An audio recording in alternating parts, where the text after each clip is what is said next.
29টি গুরুত্বপূর্ণ স্বাস্থ্য টিপস আজই বদলে ফেলুন নিজেকে। চিংড়ি মাছে কোলেস্টেরলের পরিমাণ বেশি থাকে, তাই হার্টের রোগীদের জন্য এই মাছ খাওয়া খুবই ক্ষতিকর। বাচ্চাদের খাদ্য তালিকায় নিয়মিত পুঁই শাক রাখলে বাচ্চাদের উচ্চতা দ্রুত বৃদ্ধি পায়। শরীরে যে কোনো ব্যথা দূর করতে রসুনের সঙ্গে সরিষার তেল গরম করে মালিশ করুন। প্রায় অনেকের তীব্র মাথা ব্যথা হয়ে থাকে। এই সমস্যা থেকে মুক্তি পেতে এক টুকরো আদার সাথে সামান্য লবণ মিশিয়ে চিবিয়ে খান। শরীরে তীব্র ব্যথা কমাতে নিয়মিত সকালে খালি পেটে কাঁচা হলুদের রস খেলে দারুণ উপকার পাবেন। প্রতিদিন সকালে ঘুম থেকে উঠে 2 গ্লাস পানি পান করলে সারাদিনে ক্লান্তি দূর হবে এবং হজমের সমস্যা ভালো হয়ে যাবে। যাদের শরীরে চুলকুনির মতো সমস্যা রয়েছে তারা সপ্তাহে 3 দিন নিম পাতার সাথে আমলকি পেস্ট করে খেতে পারেন, দারুণ উপকার পাবেন। দাঁতের মাড়ির ব্যথা ও প্রদাহ কমাতে নিয়মিত লেবুর রস পানির সাথে মিশিয়ে পান করুন, সমস্যার সমাধান হবে। শরীরে রক্ত স্বল্পতা দূর করতে ও ভিটামিনের অভাব পূরণ করতে পেয়ারা খুবই কার্যকরী। নিয়মিত একটি করে কচি ডাবের পানি পান করলে রক্তচাপজনিত সমস্যা দূর হয়ে যাবে। নিয়মিত পাকা আম খেতে পারলে শরীরে পটাশিয়ামের অভাব দূর হবে। সকালবেলা খালি পেটে কচি লাউয়ের জুস খেতে পারলে পেটে জমে থাকা সকল টক্সিন ও ময়লা সহজে দূর হবে।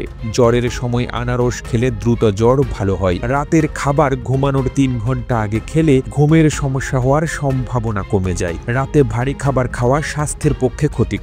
চেষ্টা করবেন রাতে খুব কম এবং হালকা খাবার খেতে। নিয়মিত একটি করে আপেল খেলে সহজে শরীরে কোনো রোগ হতে পারে না। নিয়মিত কমপক্ষে 8 গ্লাস পানি পান করার চেষ্টা করুন, এতে করে শরীরের পানির চাহিদা পূরণ হবে। যাদের প্রচুর গ্যাসের সমস্যা তারা খাওয়ার পর 1 থেকে 2টি লবঙ্গ চিবিয়ে খাবেন, গ্যাসের সমস্যা কমে যাবে। সামান্য গরম পানিতে দারুচিনি গুঁড়া মিশিয়ে খেলে শরীরের ব্যথা বেদনা কমে যাবে। কাঁচা কলায় প্রচুর পরিমাণে আয়রন রয়েছে, তাই কাঁচা কলা খেলে শরীরের আয়রনের অভাব দূর হবে এবং দেহে রক্তের পরিমাণ বৃদ্ধি পাবে। যারা অনেক বেশি দুর্বলতা অনুভব করেন তারা কাঁঠাল খান আর দেখুন কিভাবে শক্তি ফিরে আসে। সাদা চালের ভাতের পরিবর্তে লাল চালের ভাত খেলে ডায়াবেটিসের ঝুঁকি 30% কমে যায়। ত্বকের উজ্জ্বলতা বৃদ্ধি করতে ও চেহারার বলিরেখা দূর করতে চিনি খাওয়া বাদ দিতে হবে। ডায়াবেটিস থেকে বাঁচতে সপ্তাহে 5 দিন 30 মিনিট করে হাঁটার অভ্যাস গড়ে তুলুন। যারা অলস জীবন কাটায় ও অস্বাস্থ্যকর খাবার বেশি খায় তাদের ডায়াবেটিস হওয়ার ঝুঁকি কয়েক গুণ বৃদ্ধি পায়। বেশি বেশি লাল মাংস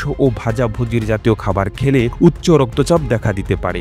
নিয়মিত কাঁচা মরিচ খেলে দেহে ভিটামিনের অভাব দূর হয় ও ত্বকের উজ্জ্বলতা বাড়ে। রাতের খাবার শেষে নিয়মিত 2 চা চামচ ইসবগুল খেলে পেট ক্লিয়ার থাকে। খাদ্য তালিকায় মাশরুম ও বাদাম রাখলে শরীরের রোগ প্রতিরোধ ক্ষমতা বৃদ্ধি পায়। প্রতিবেদনটি তৈরিতে তথ্য ও উপাত্তের সাহায্য নেওয়া হয়েছে ডেইলি টিপস বাংলা নামক ফেসবুক পেজ থেকে। আর এতক্ষণ আপনারা সঙ্গে ছিলেন বিশ্ব বাংলার। সেই সঙ্গে আপনি বাংলাদেশের কোন জেলা থেকে এই ভিডিওটি দেখছেন আমাদের কমেন্ট করে জানান। আমরা পরবর্তী ভিডিওতে আপনাকে ধন্যবাদ জানাতে ভুলব না। এতক্ষণ বিশ্ব বাংলার সাথে থাকার জন্য অসংখ্য ধন্যবাদ।